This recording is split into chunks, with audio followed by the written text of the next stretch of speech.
السلام علیکم گائز، کیا حال چال ہے؟ امید کرتا ہوں کہ سب خیریت سے ہوں گے۔ تو میں بھی ٹھیک ٹھاک ہوں۔ میں آج آپ سب کے لیے ایک بہت ہی خوبصورت بیان لے کر آیا ہوں، جس سے ہماری روح تازہ ہوگی، پیر اجمل رضا قادری صاحب کا۔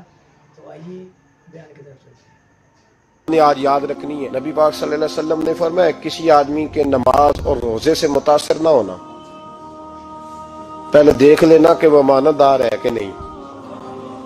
کسی کے نماز روزے سے متاثر نہیں ہونا، پہلے دیکھ لینا کہ دیانت دار ہے کہ دیکھنا لوگوں کی جیبوں پہ کتنی نظریں ڈالتا ہے۔ فرمایا بہت سارے نماز روزے والے دھوکے بازی کرتے ہیں، دیانتی نہ کریں، اپنے عہدے کا پاس رکھیں، اپنے منصب کا خیال رکھیں۔ عہدہ جس جگہ آپ موجود ہیں آپ کی ذمہ داری ہے۔ میرے رسول پاک صلی اللہ علیہ وسلم نے فرمایا ہر بندہ تم میں سے نگران ہے، اور جو اس کی رعایا ہے اس کے بارے میں اس نے جواب دینا۔ کبھی بھی بددیانتی نہ کریں۔ ہم لوگوں کا پہلے اعتماد حاصل کرتے ہیں، پھر اس اعتماد کو ٹھیس پہنچاتے ہیں۔ اس کا نقصان پتہ کیا ہوتا ہے؟ دنیا میں سب سے کمزور شخص وہ ہوتا ہے جس پر کوئی اعتبار نہیں کرتا۔ جس کا اعتماد ضائع ہو جائے وہ آدمی بکھر جاتا ہے۔ کبھی بھی دھوکہ دہی کی پالیسی نہ بنائیں۔ ہم لوگوں سے مفادات لینے کے لیے اپنے رویے میٹھے کرتے ہیں، اور جب کام نکل جاتا ہے پھر ہمارے رویے بدل جاتے ہیں۔ یہ دھوکہ ہے، یہ بددیانتی ہے۔ اس کو اللہ رسول نے پسند نہیں کیا۔ میرے نبی پاک علیہ السلام نے فرمایا جس میں تین باتیں پائی جائیں وہ تو منافق ہے۔ اگرچہ علماء کہتے ہیں یہاں منافق اعتقادی مراد نہیں، منافق عملی مراد ہے، لیکن حضور نے فرمایا منافق ہے۔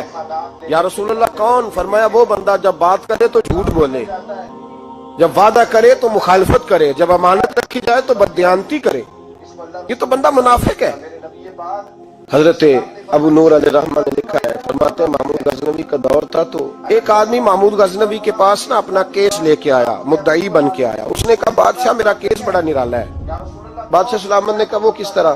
کہنے لگا یہ میرے پاس ایک تھیلی ہے، میں نہ سفر پہ جانے لگا تو یہ تھیلی پوری ہیروں کی بھری ہوئی تھی۔ فلاں علاقے کے جو قاضی صاحب ہے نا، میں جاتی دفعہ میں کہیں سفر پہ جا رہا تھا تو میں ان کے پاس چھوڑ گیا کہ رستہ لمبا ہے، کہیں کوئی مجھ سے چھین نہ لے، ہیروں کی بھری ہوئی۔ کچھ دنوں کے بعد میں واپس آیا ہوں، قاضی صاحب نے مجھے تھیلی واپس کی ہے تو اس میں ہیروں کی بجائے کھوٹے سکے نکلے۔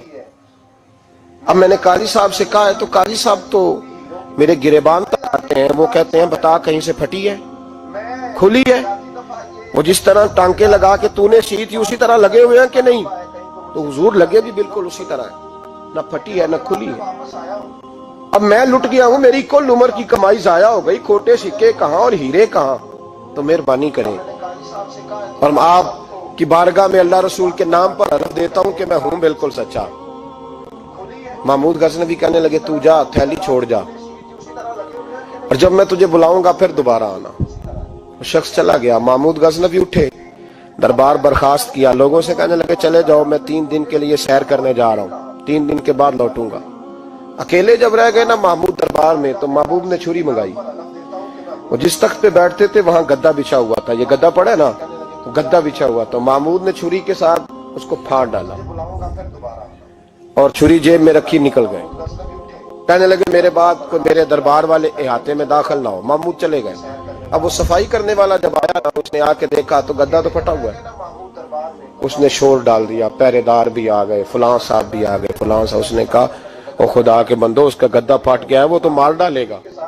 اس نے کہا تھا سوائے صفائی اور نگرانی والے کے دوسرا آئے کوئی نہ، اور یہاں آیا بھی کوئی نہیں، پہلے دن ہی پھٹا ہوا ہے تو لٹکا دے گا سب کو، کیا کریں؟ شور ہو گیا، سارے دربار کے ملازمین اکٹھے ہو گئے۔ ایک بندہ بولا، کہنے لگا فکر نہ کرو، میں کیسے بندے کو جانتا ہوں، اس طرح سیے گا کہ جس نے پھاڑا ہوگا اسے بھی پتہ نہیں چلے گا کہاں سے پھٹا تھا، ایسا بہترین رفو کرے گا کہ پتہ بھی۔ اس نے کہا یار ہم سارے ایک مہینے کی تنخواہ دیتے ہیں، تو بندہ بلا۔ وہ بلا لیا اس کو، اس کا نام محمد رفو گر تھا۔ وہ آیا، اس کو گدا دکھایا، اس کا یار اس طرح سینہ پتہ نہ چلے۔ اس نے کہا فکر ہی نہ کرو، میں بڑا کاریگر ہوں۔ بڑے بڑے کاریگر لوگ نہیں ہمارے ملک میں پائے جاتے، کوئی نشان چھوڑتے ہیں پیچھے؟